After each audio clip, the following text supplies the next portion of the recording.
साथियों, कैसे हैं आप सभी। आशा करता हूँ आप सभी बहुत अच्छे होंगे। तो एच के इलेक्ट्रॉनिक में आप सभी का बहुत बहुत स्वागत है। यदि मैं आपसे पूछूं कि जो कंपोनेंट मैं हाथ में लिए हूँ ये क्या है, तो आप सभी का जवाब होगा जी हाँ, ये एक एलईडी ड्राइवर है। और जैसे मैं जानता भी हूँ आप ये क्या पूछ रहे हो।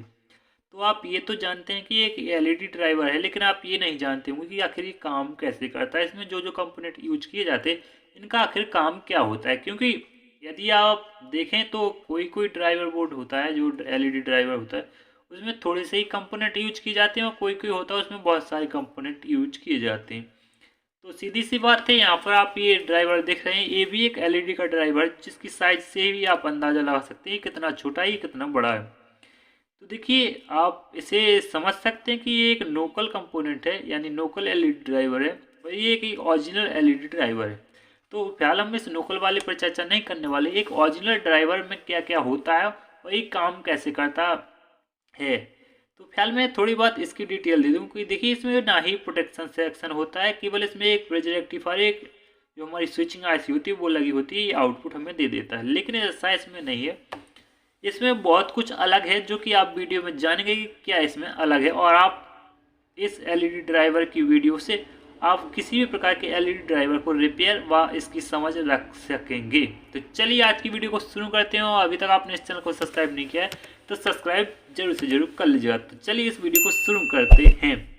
तो देखिए, सबसे पहले बात करें तो हम इसमें जो वोल्टेज देते हैं, तो आप जैसा कि जानते हैं हम इसमें 220 वोल्ट देते हैं, जो कि हमारा एसी वोल्टेज होता है। तो मान लीजिए ये हमने यहाँ पर, ये हमारा 2 वोल्ट है, ये हमारा एन हो गया और ये हमारा पी हो गया, या फिर आप फेस बोल सकते हैं या फिर एल लोड बोल सकते हैं। तो मैं यहाँ पर पी को कट कर देता हूँ एल। हमने यहाँ पर दिए, तो ये 2 वायर आप देख रहे हैं, ये हमारे यहाँ पर हम यहाँ पर 220 वोल्ट देते हैं। तो यहाँ पर मैं वोल्टेज भी लिख देता हूँ कि हम यहाँ पर 220 वोल्ट देते हैं एसी, जो कि हमारे घरों में अवेलेबल होता है। तो इसके बाद क्या होता है कि इसमें एक प्रोटेक्शन सर्किट लगा होता है। तो प्रोटेक्शन इसमें लगा होता है। तो प्रोटेक्शन सर्किट के अंतर्गत क्या क्या आता है, जो कि मैं आपको समझाने वाला हूँ। तो देखिए, आप ये रिजेक्टेशन देख रहे हैं, ये प्रोटेक्शन सर्किट के अंतर्गत आता है। इसके बाद आपको यहाँ पर एमओबी नज़र आ रहा होगा। तो एमओबी का काम क्या होता है कि हमें हाई वोल्टेज की प्रोटेक्शन अवेलेबल कराता है। मान लीजिए हमारा ये वर्क 220 वोल्ट पर वर्क करता है, तो जैसे ही आप इसमें करीब 300 वोल्टेज देंगे तो ये शॉर्ट सर्किट हो जाएगा, ये एमओबी शॉर्ट सर्किट हो जाएगा। ये हमारी रिजेक्टेशन को ख़राब कर देगा और इतना आगे का सेक्शन हमारा सेफ रहेगा। तो ये प्रोटेक्शन होता है जिससे कि हमारा ये सर्किट यहाँ पर सेफ रहता है, जिससे हमारा ज़्यादा नुकसान नहीं होता है। यहाँ पर हाई वोल्ट जाते हैं तो ये रिजेक्टेशन जल जाती है और आप इस रिजेक्टेशन को चेंज करके इसे फिर से यूज में ले सकते हैं। लेकिन ऐसा इसमें नहीं है, ये पूरा ही एक साथ ख़राब हो जाता है, वो बहुत जल्द ख़राब भी हो जाता है, क्योंकि इसमें किसी भी प्रकार की प्रोटेक्शन का यूज नहीं किया गया है।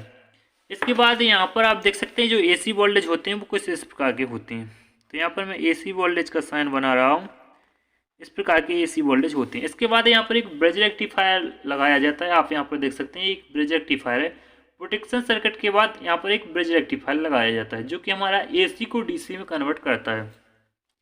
तो देखिए, मान लीजिए यहाँ पर ब्रिज रेक्टिफायर लगा दिया हमने, लेकिन यहाँ पर आपको प्रॉपर डीसी वोल्टेज देखने को नहीं मिलेगा। यहाँ पर आपको कुछ इस प्रकार की डीसी वोल्टेज देखने को मिलेगी।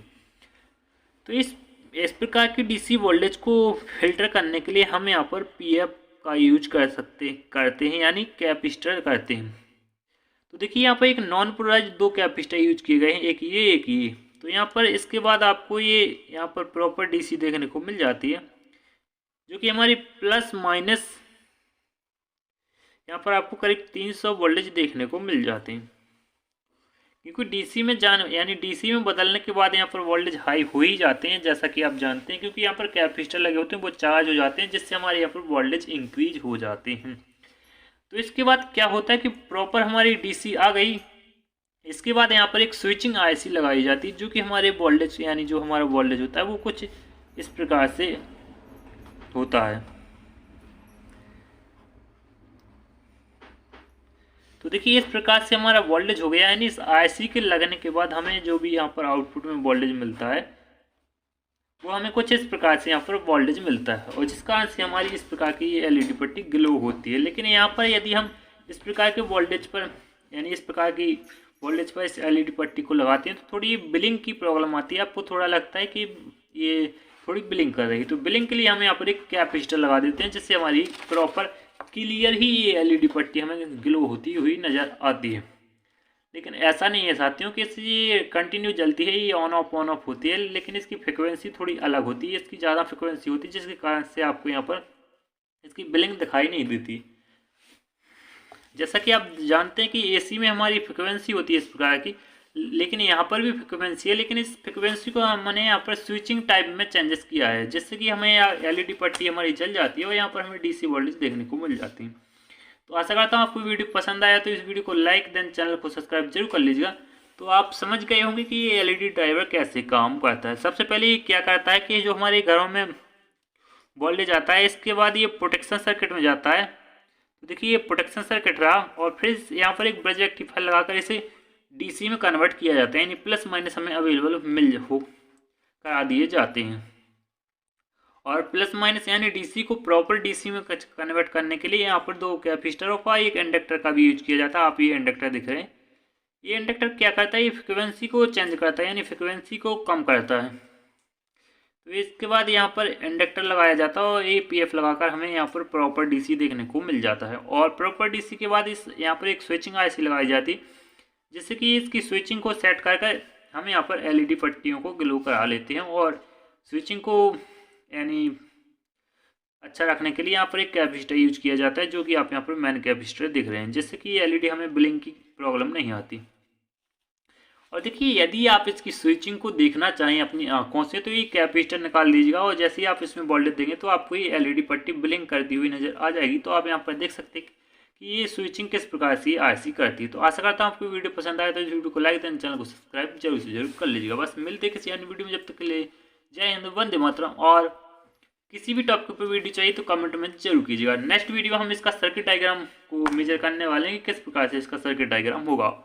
और यदि आप एक प्रॉपर जो हमारा एलईडी ड्राइवर होता है उसे घर पर बनाना चाहते हैं कम बजट में, तो कमेंट कीजिएगा, हम आपको उस पर भी अब वीडियो अवेलेबल करा देंगे। तो आप बहुत ही कम बजट में अपना ड्राइवर बोर्ड यानी जो ड्राइवर होता है एलईडी वो बना सकते हैं, और जो लॉन्ग लाइफ भी चलेगा। ऐसा नहीं कि आपने बनाया वो बहुत ही कम चलेगा।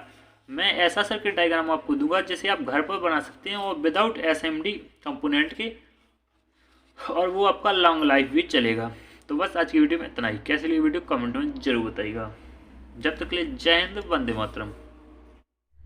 वीडियो ख़त्म करने से पहले एक महत्वपूर्ण सूचना कि देखिए इतना भी छोटा टॉपिक नहीं है कि इसे एक वीडियो में समझ लिया जाए। तो करीब 3-4 वीडियो आएंगी जिसमें एलईडी ड्राइवर के सर्किट और इसकी एलईडी पट्टी को डिटेल से एक्सप्लेन करने वाले हैं। तो कुछ बातें इस वीडियो में छूट गई हैं जो आने वाली वीडियो में पूरी हो जाएंगी, जिससे कि आपको यहाँ पर परफेक्ट नॉलेज हो जाएगा। धन्यवाद।